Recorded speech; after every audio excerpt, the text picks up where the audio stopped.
What's good? Welcome to Chatterbox Bearcats, everyone. Live edition during the offseason. We go live after every single game or whenever news breaks. And news broke today. Wes Miller. When I kept getting Baba texts in all capital, I figured it had something to do with the stock. I thought Alibaba was going to the moon. And I'm like, how does everyone know that I have shares in Baba?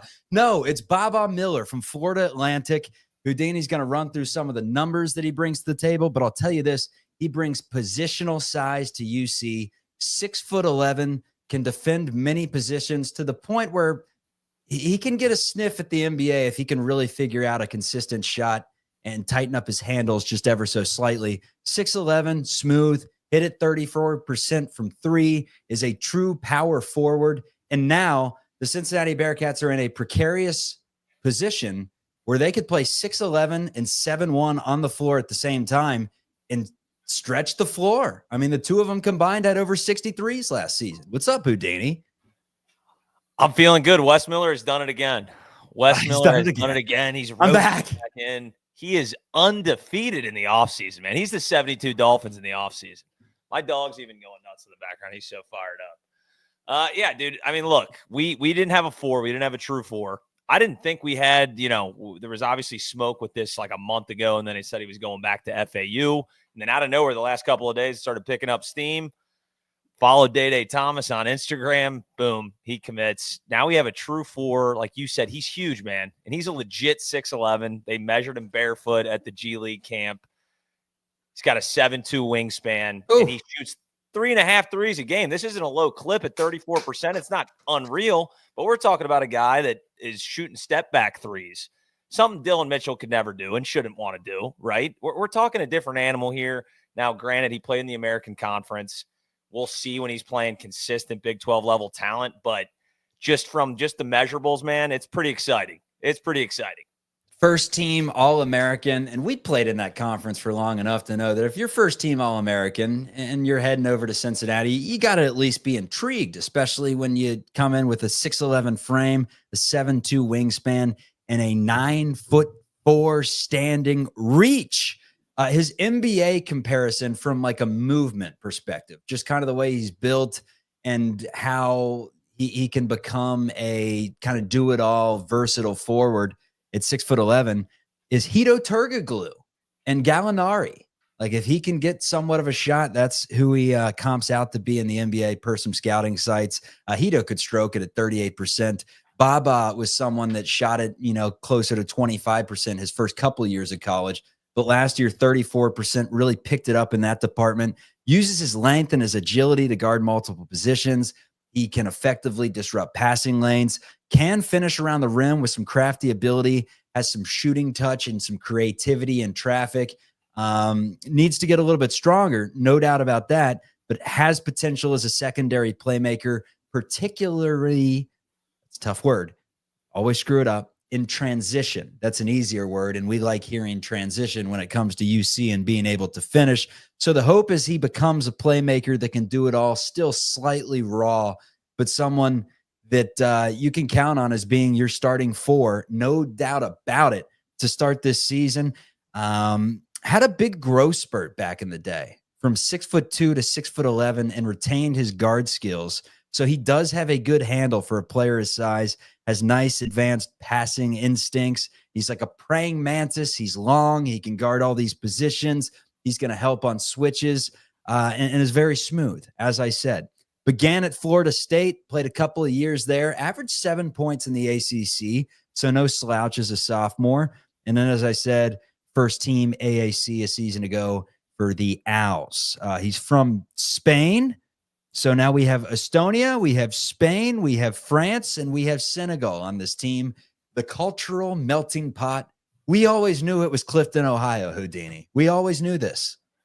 Yeah. Oh, yeah. It was a recipe waiting to happen right here with Wes Miller and Clifton. And, he is rail thin. He's 215 pounds at 6'11". That's pretty tough to do for, I don't know if you can hear him going nuts. Hold on. Let me let this dog out real quick. All right, so I guess I just keep up with the show as Houdini takes out the dog. But I mentioned the 2 7-footers that UC can play together and not worry about spacing. What a wild phenomenon that is. After last year, Aziz Banday go down low. You get opposite player and Baba Miller at the same size, someone that's going to put the ball on the deck and make some moves. So, Wes, I ask you again, just when we thought we were out on you and you have to go and do something so stupid like construct last year's roster, you totally redeem yourself. Let's go to Aspen, Wes. I mean, he does this constantly, Houdini. It makes no sense to me how I'm going to buy back in, but chips are all in the middle of the table. Like I look at this year's team and maybe it's heat of the moment. What's the flaw going to be aside from maybe some scoring issues? Last year, like hindsight, you can go back to that team and you see a ton of issues. This year's team, like Baba Miller's proven. Arrington Page was not proven when he came here, right? No, definitely. Like we didn't take a bunch of swings in this, go around. Now the issue would be like just gelling. It's a brand new roster. And I know they said continuity meant so much. Didn't seem to happen for us last year. I just feel like we're gonna have that, the Fran Fraschilla where he was interviewing Wes and he was like, How do you deal with having 10 Big 12 starters on the same team? And now I'm feeling the exact same way because you're looking down this lineup, man. You potentially, we'll figure out what the starting lineup is, but you're looking at Jizzle, Day, maybe 1 and 2, Abayev at the 3, Baba Miller, Chom at the 5. And then you got Kirk Kriisa. People forget about Tillery. He's supposed to be a high-level recruit. Celestine, Jalen Haynes, Big Slime, and then McKinley. There's like a lot of bodies on this. Sean Abayev, an All-American that you forgot to mention. No, I mentioned him. I don't know if it cut out. Sean Abayev at the 3. I assume he'll be starting there. It doesn't seem like a ton of holes. And, if we're going to be really small up front with Day Thomas and Jizzle James, if you want to put Kirk Kriisa in there, if we're going to be tiny there, you might as well get huge down low with Baba Miller, Chom, and then, we got some husky fella and Jalen Haynes too. We got a little meat on their bones because, like I said, Baba being 215 pounds, I mean, Aziz was 235. So, and he was getting blown over by somebody sneezing too much in the front row. So that's the one issue there that you have there. But Chom is a grown-ass man, and so is Jalen Haynes. So we'll see who's going to kind of be like that backup 5. I guess maybe Jalen Haynes, McKinley in there. That's like the one spot that, the backup 4 and 5 position that maybe we're a little bit thin on. But you got to love what last year we didn't even have a starting 4, so. Well, I mean, people were pissed that Dylan Mitchell was leaving, man. Don't forget. I'll take Baba over Dylan Mitchell. I think in a vacuum with what this team needs, I think I'd take Baba Miller over Dylan Mitchell. And it's funny because they both kind of had the from us at least, the scouting report from us, they both had the same NBA potential if they could figure out the same thing, right? Like Dylan Mitchell has the ability to be a playmaker. He's huge. He's athletic. He's long. Baba's bigger than he is. But the difference is Baba Miller can at least put the ball in the basket at a respectable clip. Dylan Mitchell can't do any of that, right? The free throw numbers with Dylan Mitchell, it was 30%, something along that line. Baba, it's 55, he may be pushing 60. It's not great in that regard. But if 35% from 3 is not a fluke, and he can even tick that up a notch to like 36 this season, I mean, that's dangerous.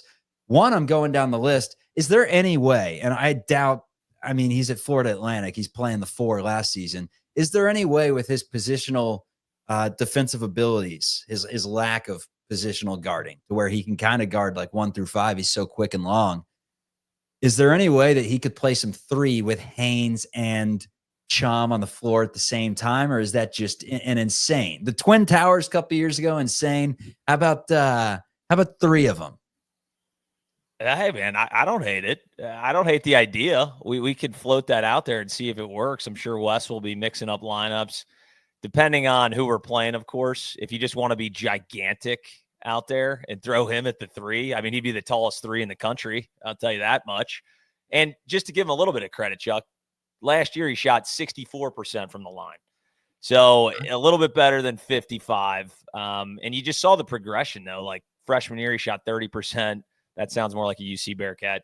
Sophomore year, 55, and then got up to 64. So if I'm doing the math here, looking at the trends, I'm seeing 70 plus maybe, because that would be huge. And like you said, I mean, guys that are deep in the weeds of the NBA draft, they're listing him, in that bottom tier guys to watch out for because he has the measurables, almost kind of like a Dylan Mitchell almost, where it's like if he can figure it out, but he already has shown that he can actually stretch the floor, and Dylan Mitchell just is not that.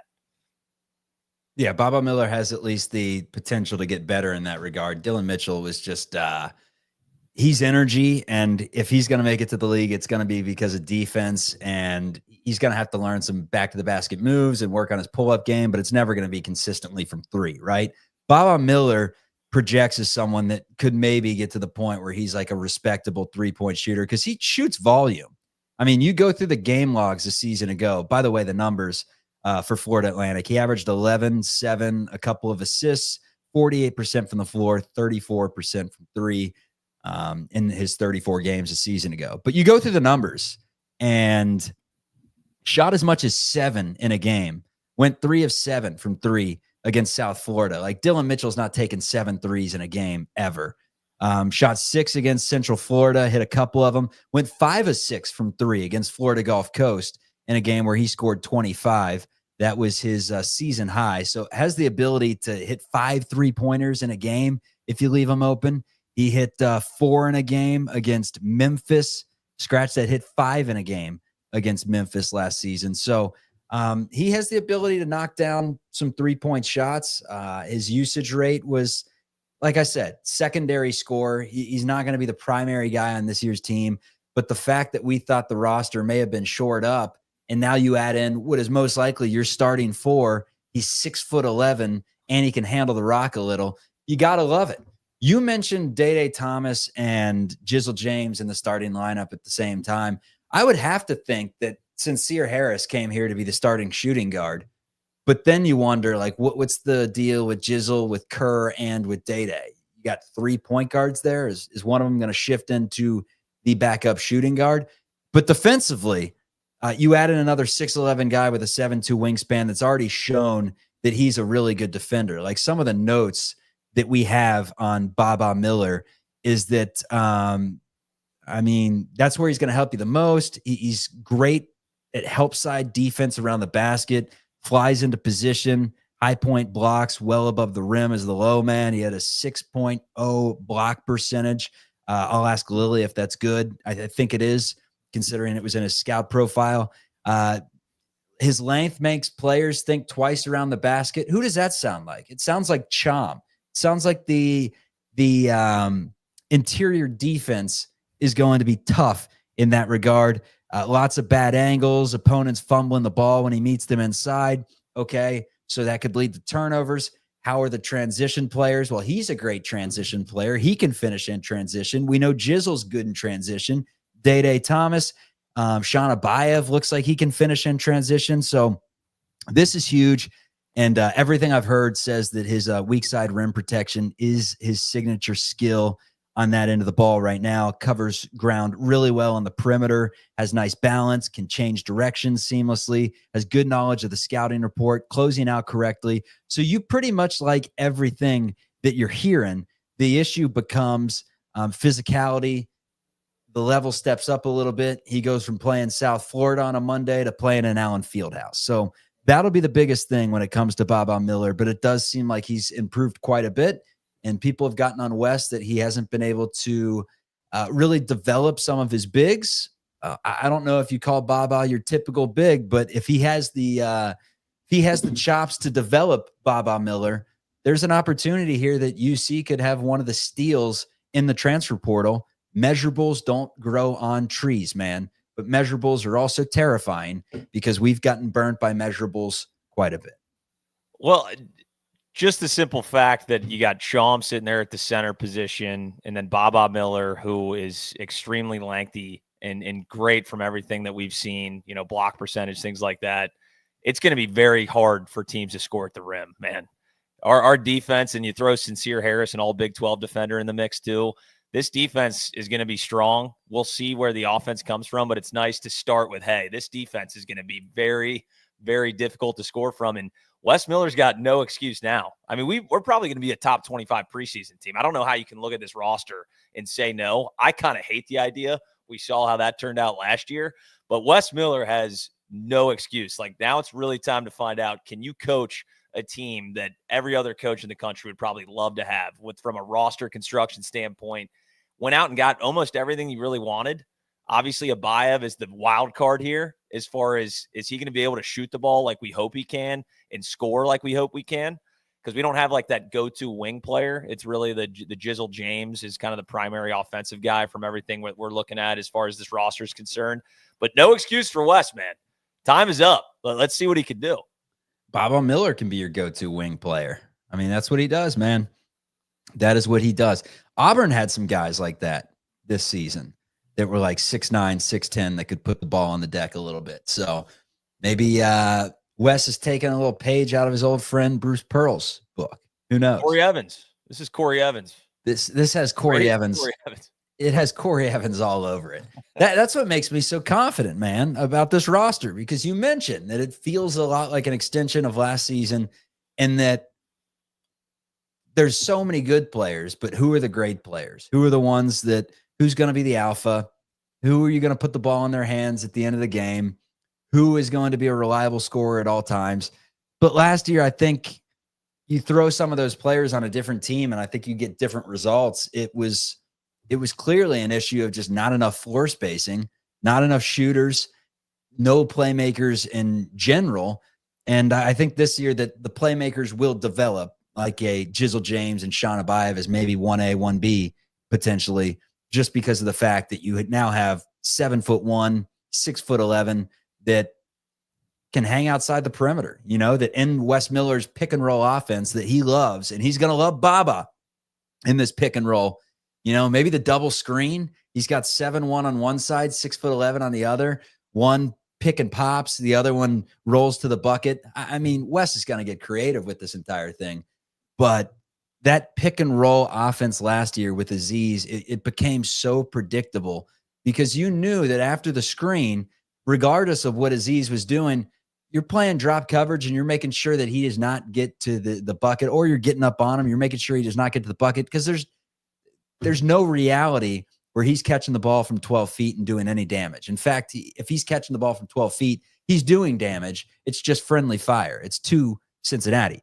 So this year, I mean, you pick and pop Baba, you roll him to the bucket, you give him the ball at the top of the key, and he can make a move. So forget intriguing, man. I'm excited. I mean, it truly feels like the Cats are back. How many times do I have to say this? I mean, we're going to get the last 4 years and compile all the takes that we've had together after this season if it doesn't work out. But I'm finding it hard to believe. Famous last words of me on this podcast. I am finding it hard to believe that this doesn't work out, because I think you have enough. Can you hear me? I can hear you loud and clear, baby. Can the crowd hear me? That's all that matters. I'm going in and out. Uh-oh. Spectrum, damn it. Too. Even in the offseason. Did Devo bite a cord? Did you put him outside? I put him outside, but before he left, he probably went through the Ethernet cable. No, dude. I mean, think about it.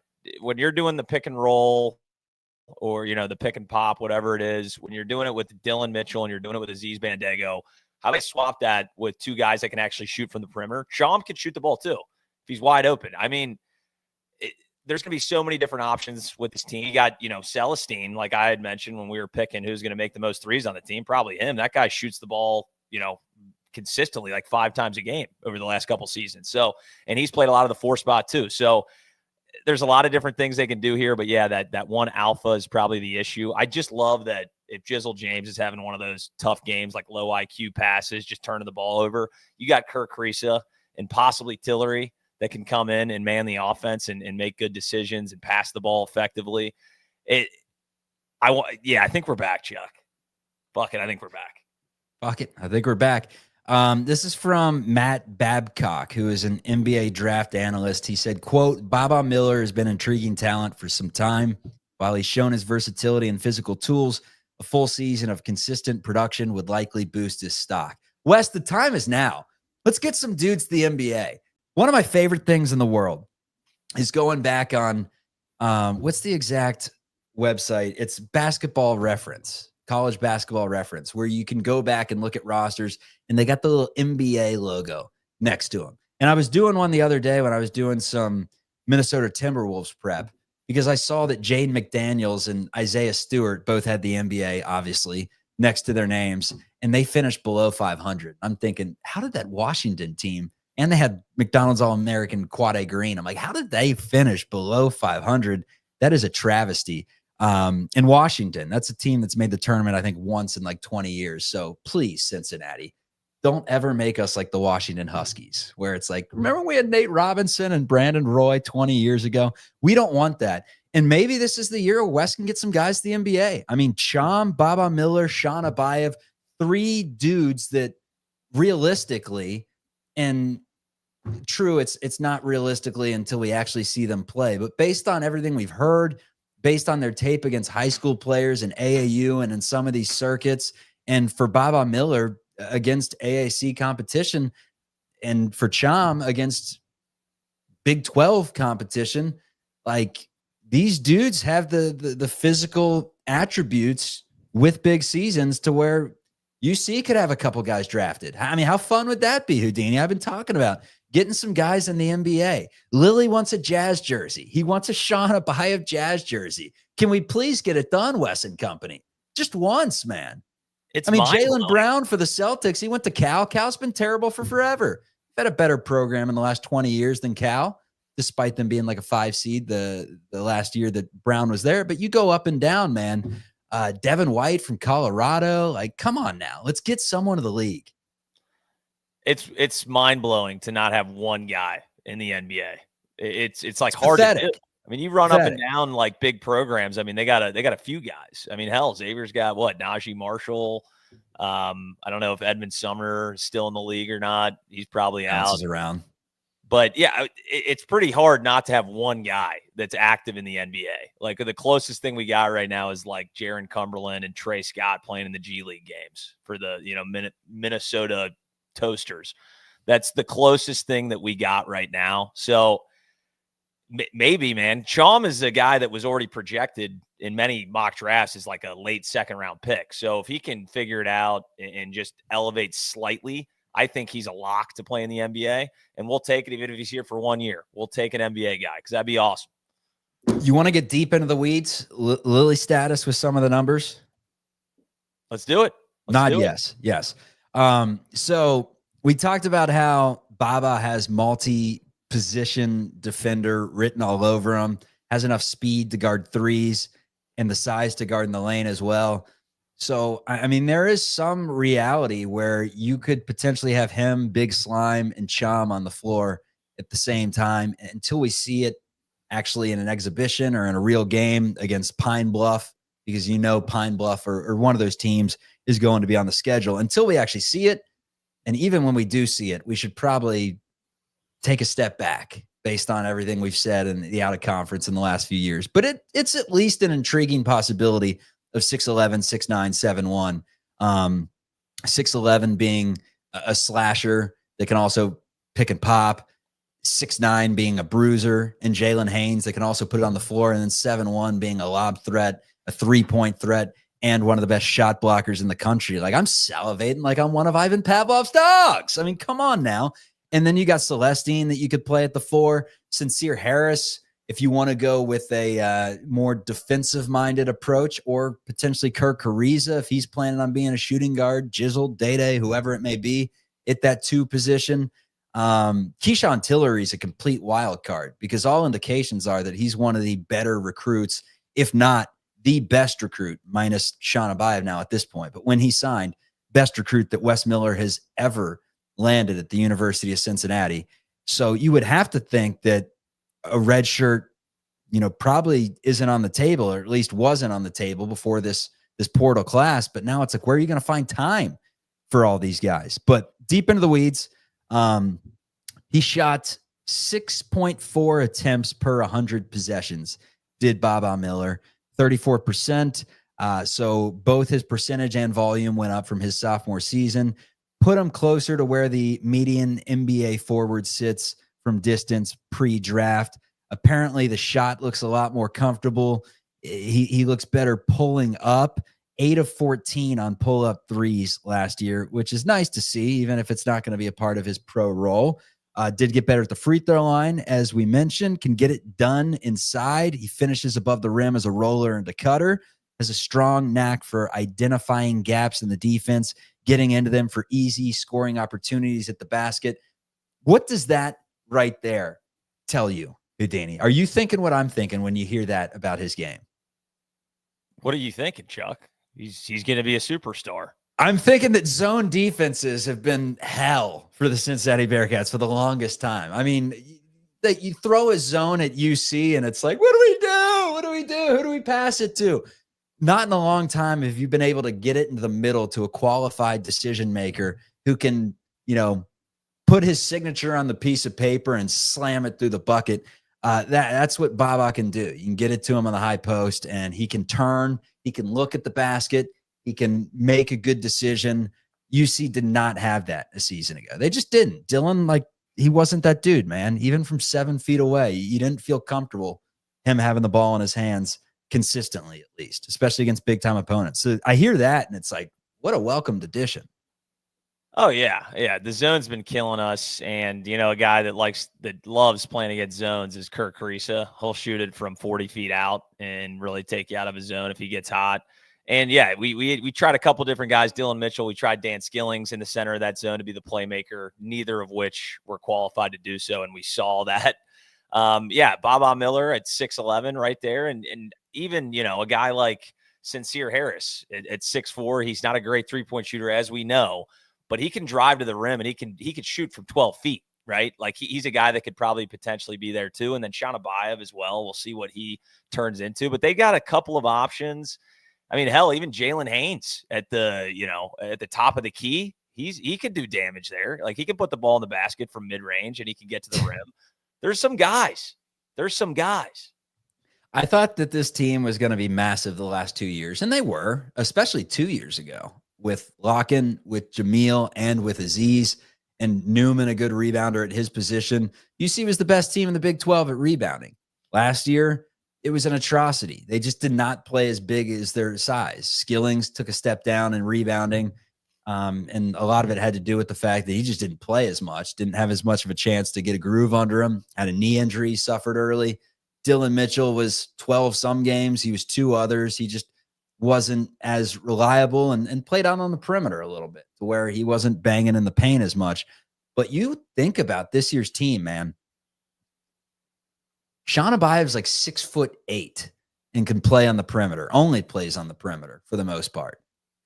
This team is massive all of a sudden. You got a big southpaw in Abayev at 6'8". We're not even talking about McKinley, who's a legit upwards of 7 feet and is a big body down low. He's as good as Wes Miller advertised a season ago with a year of preps under him. Final Four? I was saying that literally yesterday. I was like, I hate to say it, but Final Four bust. I did it last year. Let's do it again. That's the thing. You got to, as we've said many times on the show, let's try not to get ahead of our skis. Let's see how this team actually plays on the floor. But yeah, when you look at it on paper, but this is what we've been doing. I mean, especially last year, we looked at this on paper and said, I can't really see a way in which this isn't a tournament team. And, we sniffed the Final Four of the crown. That's what we got last season. So let's see if Wes Miller can coach these guys up, because I've yet to see it from him. Like we said, we've been rooting for the guy. He talks like he should be running for the damn, state Senate right now. But it's a matter of X's and O's, getting these guys in the right spot, getting the most out of each one of these players and their talents. Because from a talent perspective, man, you can't even deny it. They've done it at other programs, high-level programs. You gotta put it together on the floor in a UC jersey. We just need it, Wes. I'm begging you. Kirk Carissa, a couple of years ago, Cats fans were just, when he went to West Virginia, hands were together. We were saying prayers that he could potentially come to UC. And now he's kind of an afterthought, right? We're mentioning him as potentially a second or third string player coming off the bench. We got in the chat, is Celestine even going to get minutes? I think Celestine's going to get plenty of minutes. Sharpshooter, those don't grow on trees, has proved it at the Big 12 level, the Pac-12 level. He can play. Brendan says, would not mind having Buck Harris. So forget Sincere. Mountaineer Paul told us it's Buck Harris. We know him as Buck Harris. Why it's Buck Harris? We'll figure that out as we go. I'm sure it has something to do with the fact that he's a Buck. But he says wouldn't mind having Harris start at the 3, Abayev come off the bench, let him slowly work into becoming a starter. If we've learned anything about Wes Miller, things will change. Very rarely have we seen UC teams stick with the same starting 5 the entire season. So we will see. He's also saying that Chad saying that around a 32 loss would keep Wes's job, which I hate. He might be right. I hate that this fan base has come to settling with this. Around a 32 loss. I mean, how good did they look in the regular season? Did they sneak in as an 11 seed and take down like an upstart Temple team that didn't have a ton of big wins, but got a 6 seed in the tournament? Or are we talking this team was a 5 seed that is still kind of young when you think about it? If players are getting ready for the NBA draft, then he knows how to evaluate talent, and it completely shifts everything. What I want to know is with how much of a shambles, because no one can argue, even the administration, even the boosters that are watching this program right now, if you want to argue that the Cats weren't in shambles last year, you're delusional. You're an absolute idiot. Like, there was more booing at most of the home games last year than cheering. There was legit 5-minute segments where the microphones on these ESPN Plus broadcasts didn't pick up anything. And I could visibly hear boos. I could hear Niehaus screaming from 312. Yeah. Listen, a round of 32 loss. Like, let's remember the 2018 team that lost to Nevada. That team lost in the round of 32, folks. They finished, I think, like 7th in the AP poll. So it totally depends on the scenario, right? Like if they're a 2 seed and lose, a terrible fashion to a 7 seed on a buzzer beater, like what are we going to do, right? He did his job. It just, the coin didn't flip our way. It's going to be interesting to see if he sneaks in as like a 10 seed with this roster, what the administration does. As we know, they'll probably extend him to 2040 if that happens. But at this point, guys, let's just get to the tournament. Let's hear that March Madness music. Let's be there for Selection Sunday and not sweating. We haven't even sweat actually for the last 5 years, so even sweating would be an upgrade at this point. But with this roster, you got to be a legitimate team and maybe finish above 500 in the Big 12. That would be fantastic. We have not come even close to doing that in the West tenure. Adam, this last year killed me. I'm a longtime Cats fan, but we've been off the map for a long time. Like we said earlier with the NBA players and UC not having any in the league right now. Forget being off the map. Like, we're off the freaking globe, man. You spin the globe, you can't find UC anywhere. You can somehow find Florida Atlantic. You can't find UC anywhere. Can they change that this year? Look, dude, looking at this roster, and we mentioned that there are 3 legitimate, 2 specifically. Baba has a lot of work to do. But in Abayev and Cham, 2 legitimate NBA draft candidates, 2 legitimate first-round guys if they could play up to their potential with the measurables that Cham has, and the proof being in the pudding. Like, he proved last year that he was a damn good freshman. 7'1" guys that could stretch the floor don't grow on trees. And then Sean Abayev, man, I'm really excited to watch him play. I went with a little like Brandon Marshall, even though Lily was saying that it's more Danny Granger. Realistically, we should probably compare him to someone on like the AAU circuit, but we're going with like all-time NBA players that change franchises. I'm going James Harden, man. He's got that James Harden step back, that James Harden jab step, kind of that length to him to where he can get a shot off at any time. Like, watch 2 minutes of James Harden on YouTube, then go to Sean Abayev and watch 2 minutes of Sean Abayev and tell me you don't see it just a little bit. The big southpaws, because Harden's a big man too. Yeah, we'll see. Harden's a little beefier. Harden's got a little more gumbo in the belly than Sean Abayev. It's also 35, man. Sean Abayev's just a young man. And Sean Abayev's 6'8", James Harden's 6'5". So like Abayev is huge. Yeah, Harden's done some all-you-can-eat wing nights at the strip clubs down in Houston for, he probably did that for 6-7 years. So give Abayev some time. Yeah, I could see it a little bit, but he's pretty scrawny, and he seems to really like to shoot jumpers, even more so than Harden. But whatever. Hey, if he's even close to James Harden, I'm ecstatic. I can't wait to see the guy play. It's probably the most anticipated freshman since Lance, right? It's got to be. Lance Stevenson is the number one recruit UC has ever had. Sean Abayev is too. So we will see Jermaine what Lawrence happens. was pretty high up there. Ooh, don't get me started on Jermaine Lawrence. Different type of talent, though. And that's like, the more that I'm living on this earth, the more I feel like I'm destined to be an NBA scout someday. Now, it may be when I'm like 80 years old and they say, time to go to bed, grandpa. Like, you've picked up all this knowledge about the game, but you're not with times anymore. But I'm starting to realize, like, what to look at in a tape, the importance of intangibles as compared to just like natural skill. Back in the day, I'd see like a Shaq Thomas tape playing against a bunch of, 5'5" guys that were, working 9 to 5s at the time at the local Captain D's. And, he's playing them out on the playground or whatever. And I'm taking these tapes serious.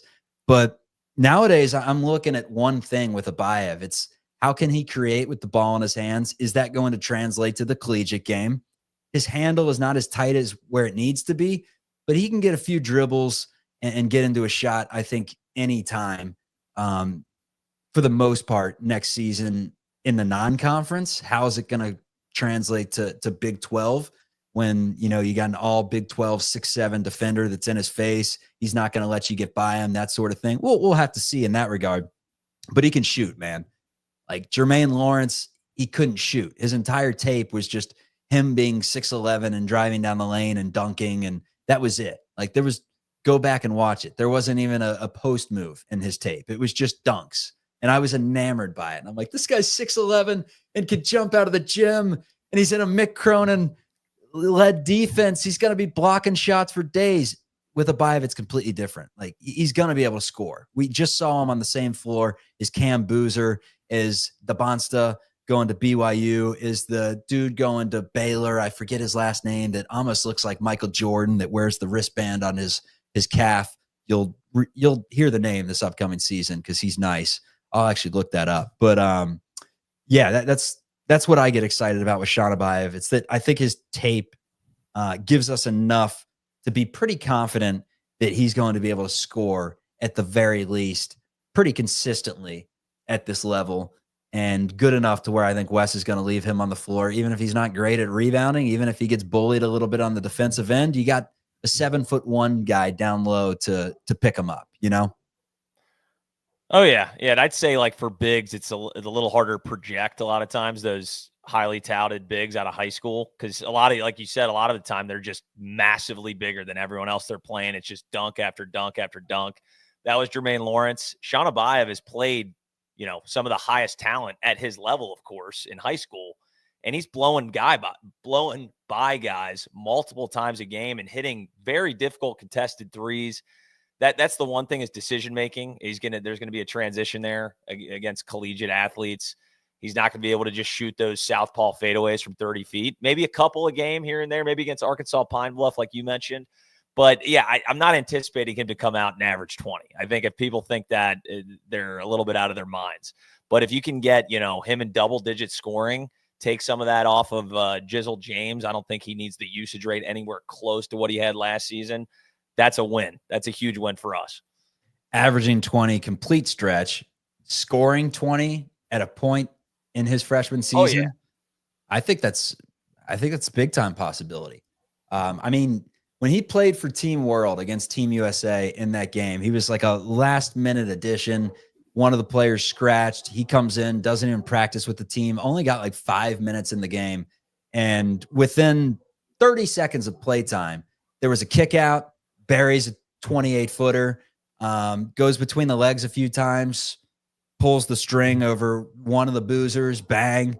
It was 8 points in like legit 45 seconds. So that's what I think you can expect from Sean Abayev, microwave scorer, when he gets his opportunity. $5 from Mayor Darth on the super chat. This team needs a pure point guard with this type of talent. Tillery is pure. He's also a freshman.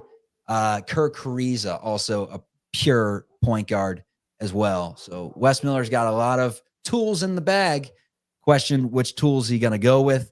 And why are all these players coming to Cincinnati after last year that was a disaster. I mentioned all the boos. It wasn't good.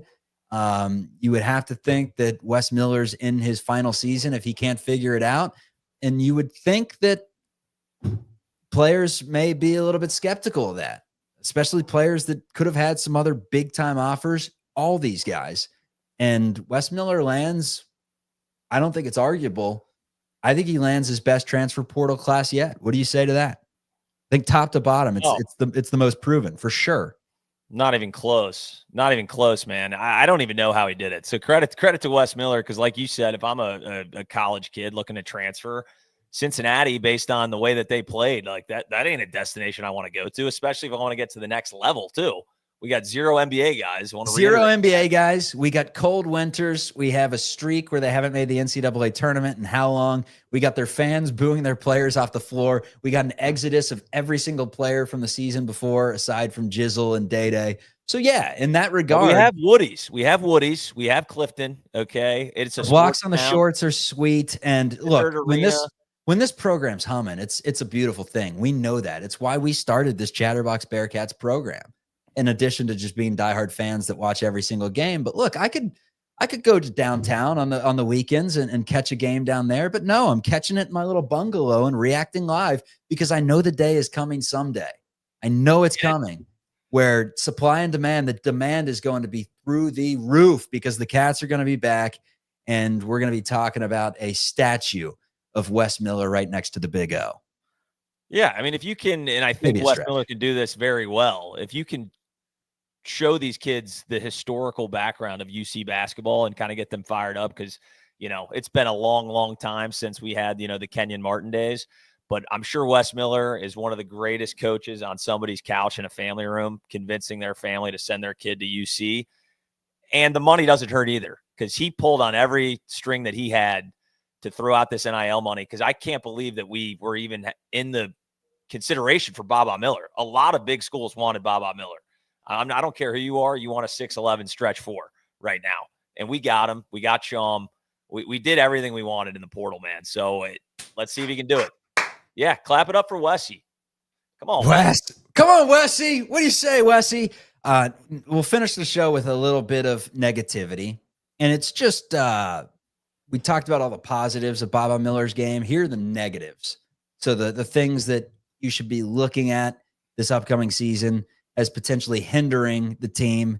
And are these negatives enough to take away our claims 20 minutes ago that the Bearcats are Final Four bound? Maybe a stretch. The scout says his timing can be funky at times on defense. He'll be a hair late to certain rim rotations. He'll keep his hands down for too long. Okay, whatever. We got Chum. On the perimeter, he could improve his stance. He's a bit hunched over and narrow. Okay. I mean, the shot doctor's not doing anything with fixing shots, so you may as well teach him how to get down in the stance, right? Does have great recovery tools, but he's too content on getting beat and chasing his man down after the fact for what I imagine is the block from behind Justin Jackson staple, the Gary Clark staple that we've become accustomed to. Hey, put him on the floor at the same time as Chum. That doesn't scare me at all on his scout. Get beat. That's fine. Patrol from behind. Let Mustafa kind of affect the driver's shot to the point where he becomes slightly indecisive, catch up, swat it away, Jizzle on the run, find Abayev in the corner. Bang! I mean, it's all coming together. I had an epiphany last night, Houdini, that good news was going to come from the Cats land today. And it's Baba. It's Baba Miller. It's Baba. Also, it's Baba, man. It's Baba. Also, his lack of strength can come into play. He'll struggle to stay vertical, get dislodged out of his spots. Does lack discipline at times, can get baited off his feet, foul trouble issues. We got depth. We're okay. He's gotten better in that sense, the foul trouble. So, yeah, he's an NBA draft prospect, man. His size and smoothness do not come around often, and he adds to the greatest collegiate basketball teams names. The all-name team, Cincinnati Bearcats, maybe number one in the country. Jizzle, Day, Baba, Big Slime, Mustafa, off the bench, Sincere. And Kerr is an interesting name as well. So we've got it covered, man. No James or Jasons on this team. Yeah, if Baba was a perfect player, man, he would get drafted into the NBA this year. Like, we know he's got some flaws, but for his role as a stretch four on this team, like, perfect. This is exactly what we needed. I was a little bit nervous when we thought we might be done, maybe grab an international guy that isn't proven yet. But to be able to snag a guy like Baba Miller, oh, you got to like it. You just got to love it, Chuck. Wes Miller roped me back in. I swore last season, I go, no, I'm done. I'm officially out on him. And what did he do? He's roped me right back in, and here I am. So let's see what happens, man. But he did what he needed to do in the offseason. We'll put it that way. We're back. Exciting times. There are a couple scholarships available.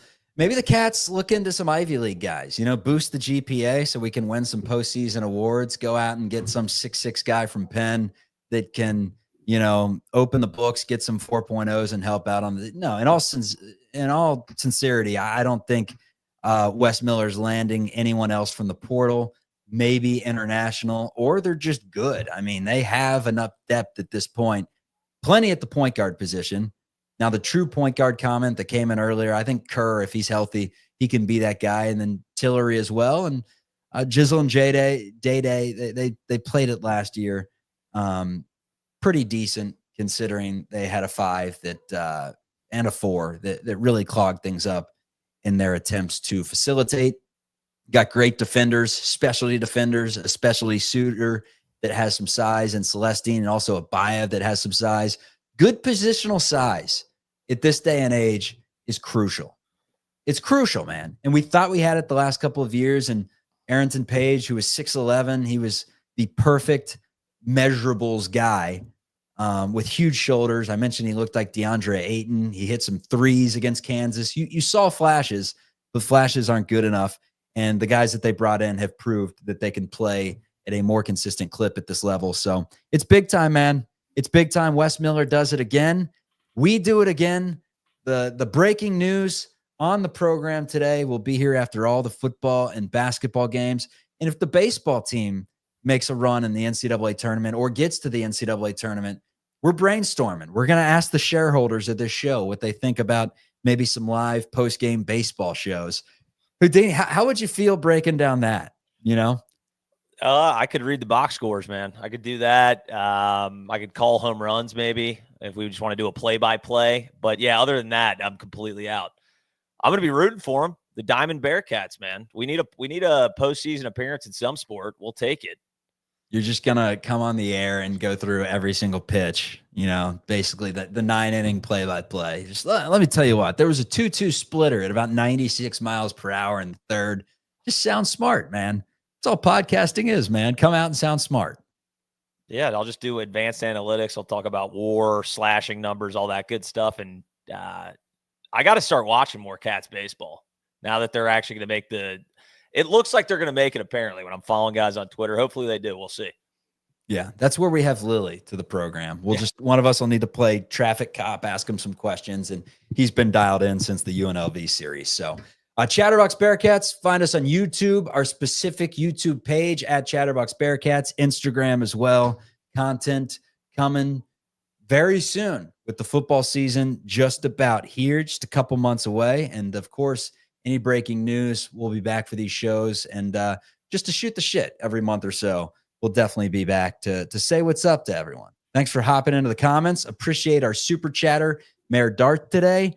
This is Chatterbox Bearcats. Houdini, be well, be safe, and don't do anything I wouldn't do.